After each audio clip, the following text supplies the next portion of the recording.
No, it wasn't just to get your attention. More than 90% of relationships really are crap. Why is there so much cheating, lack of intimacy, insecurity, and fighting between couples? Many say this is a consequence of the times we live in. In large part, that's true, but it's not that simple. I'm going to share a disillusioned view on relationships. I'll share 7 points that could help you see your relationship or others differently. 7 points that will show you why more than 90% of relationships are superficial and don't convince me. Maybe you're among the 10% who can still have a healthy relationship. Or maybe this video will give you a perspective that helps you get there.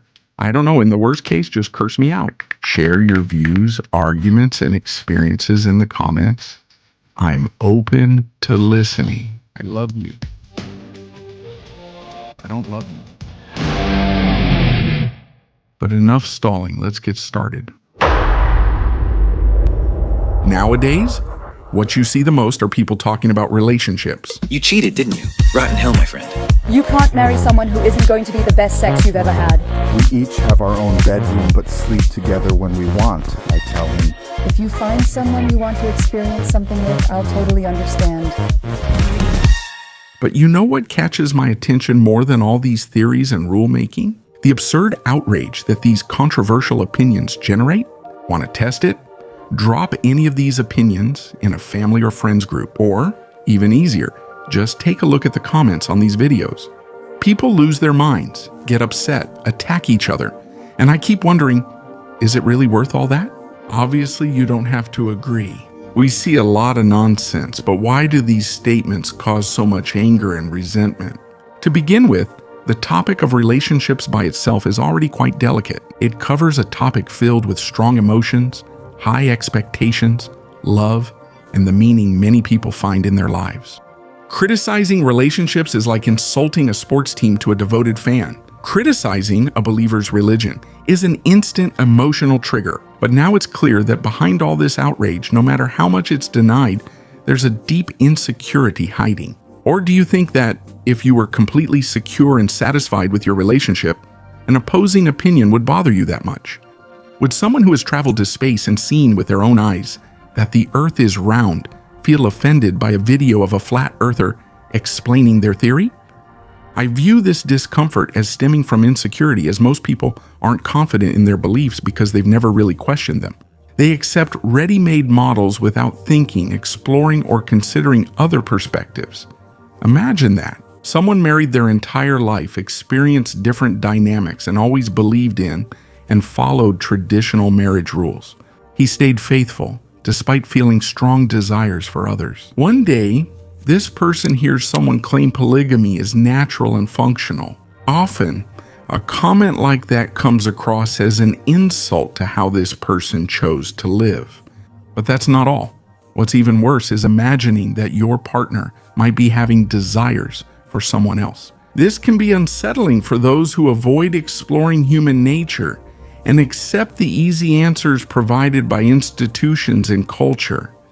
We trade our true nature for a false, superficial sense of security.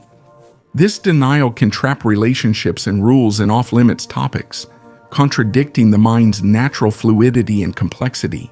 It's uncomfortable to confront these issues, of course it is. It's easier to reject opposing ideas and cling to beliefs inherited from families, books, religions, or systems we've never questioned.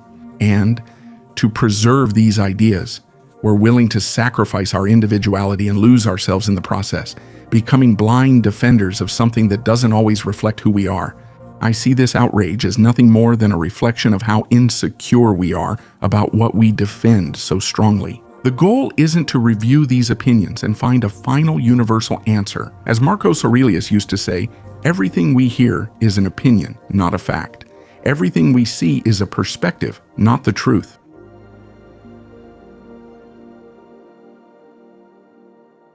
Have you ever noticed that people who always need to prove they're okay, that they're happy, usually aren't? Relationships aren't much different. Couples often try to promote themselves, whether on social media, in daily life, or around others. They're constantly seeking validation, but it's pretty believable that those who show off a lot are the ones who need validation the most. It's nothing more than a reflection of an attempt to hide reality, to convince others and even themselves that everything is fine. From a young age, we're taught to believe in perfect love stories, fairy tales, and romantic movies that promise a happily ever after. But reality doesn't follow that script. In reality, happily ever after nearly collapses under daily conflicts, challenges, and differences that come with living together. And what do we do when we face these challenges? We look for answers outside. We look at others, compare ourselves, copy relationships that seem to work, hoping to find a magic formula. This happens because we've been taught to believe there's a correct way to love. How often do we or others make hasty decisions? Someone who dates the first person who comes along because they can't stand being seen as single anymore. Someone who feels pressured to marry because of their age or because friends already have. As if there were a schedule, as if it were the next step, as if it would solve your problems, as if the discomfort of being left behind was what should push your life forward. These choices usually stem from fear or convenience, not genuine desire. We often seek answers externally that we should find within ourselves. By looking outside, we make a basic mistake, comparing our lives to the surface of others' lives. My relationship has little sex, we don't go out together much, and he's not as romantic as I wanted. Compared to what? To what others show? To what you idealized? Or to what really matters to you? The truth is that we live in a superficial society, obsessed with appearances and validation. The result? We create unrealistic expectations. Soulmate, perfect match, a flawless relationship. But the reality is that no one will be 100% of what you want all the time. And even when we find someone we really like, let's say they're 90% of what you wanted, we get bothered by that missing 10%. Oh, he doesn't do this, doesn't do that, she doesn't like the same things I do. This usually leads to two classic scenarios. A chronic dissatisfaction where you stay in a relationship but keep dreaming of something better, idealizing what you see in others. Or else that eternal cycle of switching where you break up. You look for someone who has the 10% that was missing. And when you find them, you realize you've lost other important things. And so the cycle starts again. We look outside too much, compare too much, and worse, we're constantly exposed to an endless range of options. It's like a restaurant with a huge menu. The more choices, the harder it is to choose. And even after you choose, you still wonder if you should have ordered something else, if you should have picked something different. Jump ahead 10, 20 years, okay, and you're married, only your marriage doesn't have that same energy that it used to have. You know, you start to blame your husband. Start to think about all those guys you've met in your life and what might have happened if you picked up with one of them, right? Well, I'm one of those guys, that's me. I really like this scene because it shows us one of the biggest injustices we tend to commit at certain moments in our relationships. Trying to compare reality with what could have been real. Reality is familiar and dull, while what could have been, we can build it however we like, projecting our current dissatisfactions onto it. Where am I going with this? It's that this idea of perfection and of an ideal traps us in a cycle that feeds an endless loop of dissatisfaction. But if we ourselves are imperfect and unstable, why believe that the other person will be perfect all the time? If we stay stuck chasing perfection, comparing ourselves, and idealizing love, we'll only end up frustrated with reality. Let me ask you something. Picture three friends in their 60s discussing relationships. The first has been married to the same woman for 40 years. The second is on his 7th marriage, and the third has never married. He's had multiple relationships and remains single.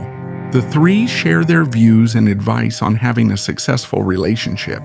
Now tell me, who should you listen to? The vast majority would choose the guy who's been married for 40 years. He's the most qualified to discuss this topic, but why? Because we believe that we can measure the success of a relationship by how long it lasts. What feeds that idea of believing that there's a right person or that a relationship has to last forever? Let me give you another perspective. Have you ever wondered under what conditions that forever actually happens? Have you ever stopped to think that many times what sustains a relationship is that commitment and the obligation of forever? Have you considered that making a relationship work at any cost might mean it's held together by antidepressants, unhappiness, infidelity, or violence. Few mention this. Lasting forever doesn't guarantee success. A relationship's length should be a result, not the main goal. Making it the ultimate aim is risky. It's a mindset that leads you to wrong conclusions, to complacency, and worse, to emotional destruction, where people sacrifice who they are to try to make it work. Where am I going with this? What makes a relationship successful isn't how long it lasts, but the quality of connection, intimacy, companionship, and complicity, and many other real things that can't be easily measured but can only be felt by the couple.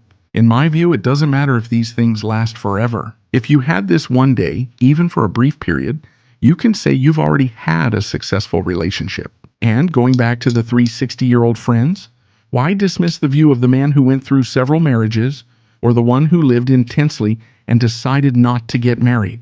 Here's the truth. None of the three has the formula because it doesn't exist.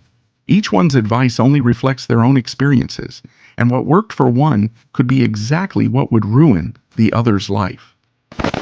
This pretentiousness of wanting to claim absolute truths without allowing room for your own experiences is what keeps us from embracing the mystery of life and trying to figure it out for ourselves, which deep down is a reflection of our fear of the unknown, our desire for security and predictability. We seek certainties to cope with insecurity about uncontrollable possibilities, so we choose paths others have already set. Fear, impulse, and pressure from friends, religion, or social norms can drive us to make choices that don't reflect our true selves. We think we're in control, but we're just repeating patterns, falling into the trap of convenience.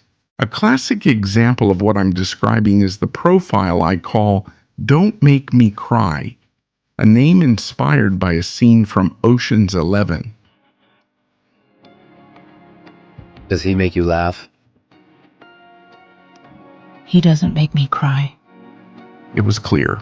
This profile comes from emotional conformity. These are chosen, often unconsciously, to avoid pain, discomfort, loneliness, or other lacks unrelated to genuine connection. I could very well call this profile gap fillers too, since they're a temporary solution. A solution that meets the bare minimum requirements of a person. And that's not inspiring, it's dull, it's bland, but that's the price you pay when you choose someone as a remedy for suffering. The greatest reward will never be something that dazzles you, but just a numbed emptiness. That's the trap for those who confuse what they want now with what they truly want in life. It's the consolation prize for those who let temporary situations guide their choices, shutting out more genuine relationships. I have a theory that a big part of the problems we face in life comes from the lack of confidence we have in ourselves. We often value others' perspectives over our own, and because of that, we end up giving in to social pressure, accepting ready-made standards, imitating others without really questioning ourselves. But there is a way to change that.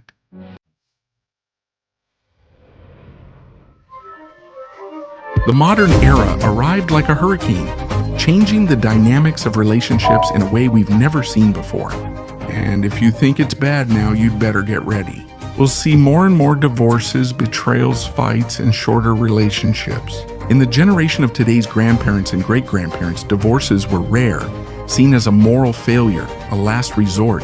But as you go down the generations, this becomes more and more frequent. Today, marriage is so common that it no longer holds the same significance. But why is this? Did humans change? Not really. The context changed. For a long time, the roles in relationships were very well defined. The man was the provider, and the woman took care of the house. Marriage was maintained as a practical partnership, often prioritizing survival over love. Since we're talking about a much more challenging period in terms of livelihood, wars, uncertainty, and security, as the world changed, living conditions improved, technology advanced, and women joined the workforce, gaining more financial and social independence. The birth control pill and several other contraceptive methods also appeared, which brought greater sexual freedom. The belief that women needed men to survive started to weaken. As women become more autonomous and independent, Men no longer hold their unquestioned roles as protector and provider. The problem is that marriage traditions impose strict gender roles, even though these roles no longer reflect our reality. This confusion between what the institution of marriage says we should be and what we really are creates a constant mismatch, generating frustration and conflict. Today, you can meet people worldwide with a click. Social networks and dating apps offer us a sea of alternatives, but this abundance, instead of simplifying things, makes the idea of a fixed commitment even more challenging.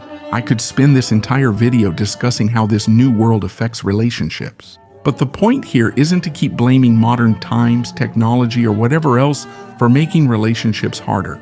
To understand that, ultimately, it's all due to the conflict between human nature and imposed formats that restrict life's fluidity. What's happening in relationships today isn't the collapse of humanity. It's just the mismatch between fixed models and a world that's constantly changing. If you ask whether everything created by human beings is meant to solve some problem, can someone tell me what problem marriage solves? Whatever your answer is, first, understand that marriage is different from love. Just because two people are married doesn't mean they love each other. That's obvious, but many don't let themselves understand it. That's because the topic of marriage is usually seen as something sacred, and that can't be questioned. Just imagine if a friend comes to you all excited to say they're getting married, and instead of smiling and saying congratulations, you simply ask, why? He would go crazy. But if, instead of marriage, he came to announce a career change or moving to another country, the question, why, would be seen as natural and even expected. That says a lot about how we treat marriage.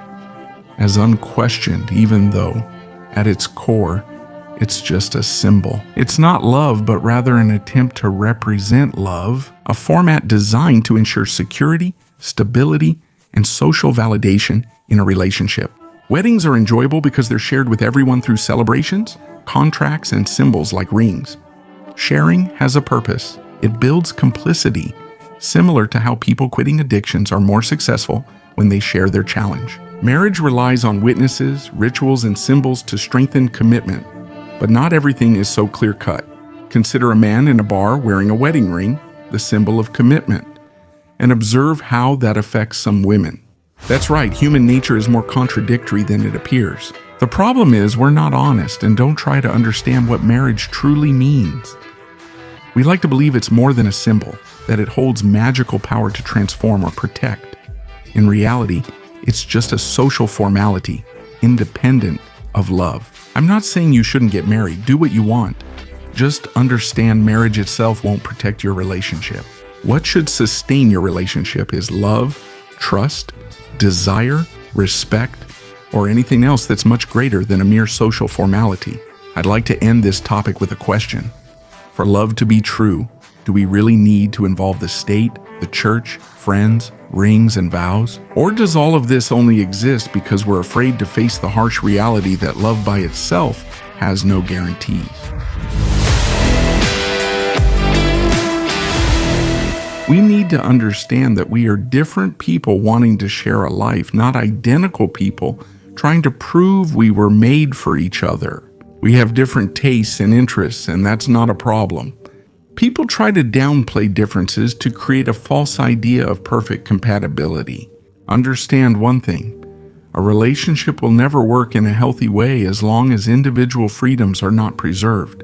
And that's something many relationships challenge purely out of insecurity. The union of two human beings is doomed to frustration if it's an attempt at mutual complementation, which suggests an original mutilation.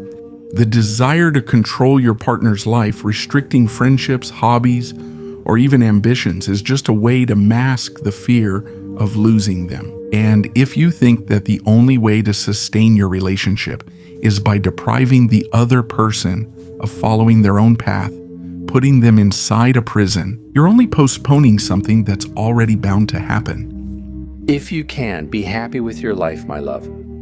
When they succeed, or they're succeeding, or they're all over the party room laughing with the stranger, be happy for them when it has nothing to do with you. That's the choice you make, not giving in to fatigue, to the natural fatigue that we humans have. And here comes an essential truth. The relationship that works is the one where both people grow without seeing that growth as a threat. It's important to remember that there's a world outside the relationship. It's important to have your own plans, your own moments, and to learn to be self-sufficient. You should always ask yourself, if something happens to my relationship today, will everything be okay?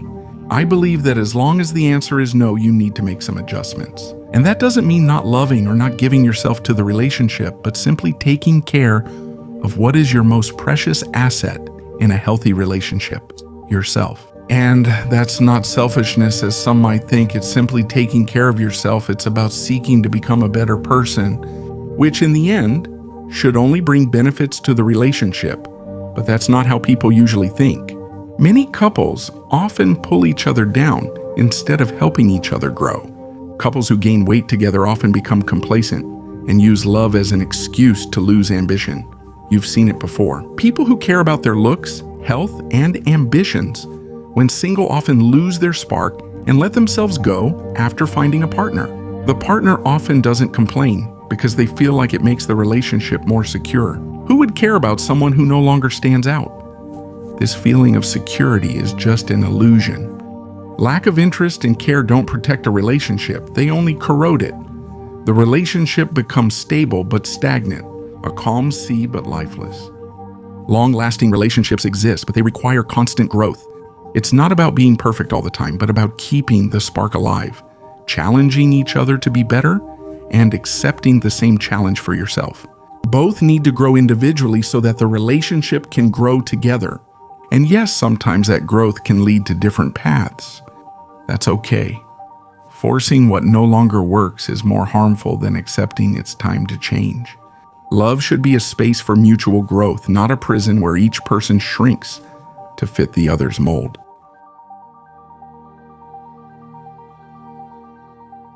The human mind is full of contradictions. We want security, but we despise monotony. We desire stability, but we're seduced by the unpredictable. These opposing forces shape and often undermine our relationships with each other.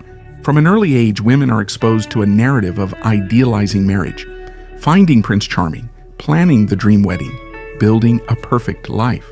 For many, this idea becomes a mission, something that defines the success or failure of their existence. For men, on the other hand, marriage is usually seen as an inevitable commitment, something that is accepted, but rarely approached with much enthusiasm. So what brings these two seemingly different minds together? The absence of questioning. The woman sticks to a set script, usually imitating formats and ideals that weren't truly hers.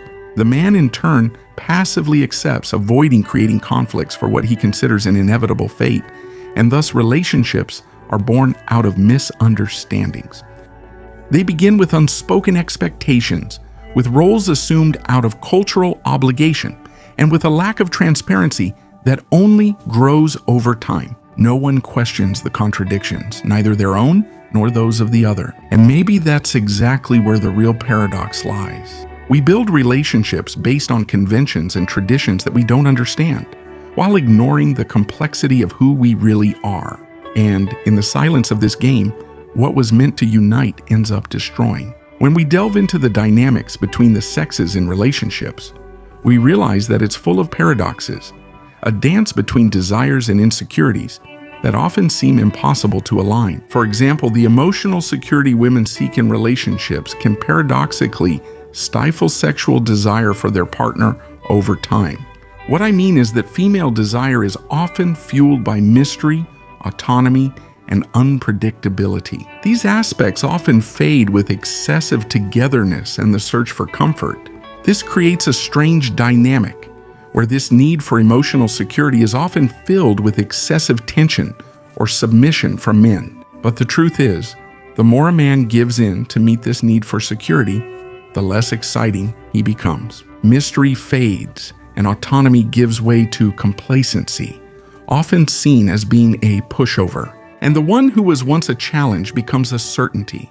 The result is that desire decreases, interest and attraction are lower, and respect for him fades away.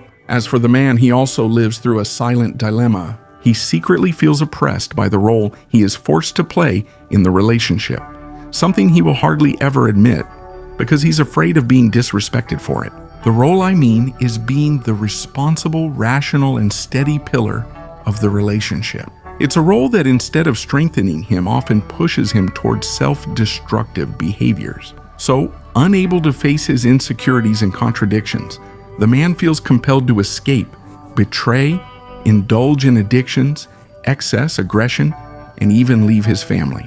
And here is the great paradox. Relationships put love in a field of control. We want to shape the other, guarantee certainties, eliminate risks, but by trying to domesticate love, we suffocate it. Because in practice, security and desire do not go hand in hand. On the contrary, they are opposing forces. And I know I'm being a bit general here. When it comes to the sexes, of course there are exceptions, but they don't change the main point. Men and women, each in their own way, get lost searching for an ideal formula. And here we come back to the illusion, the right way that I already mentioned.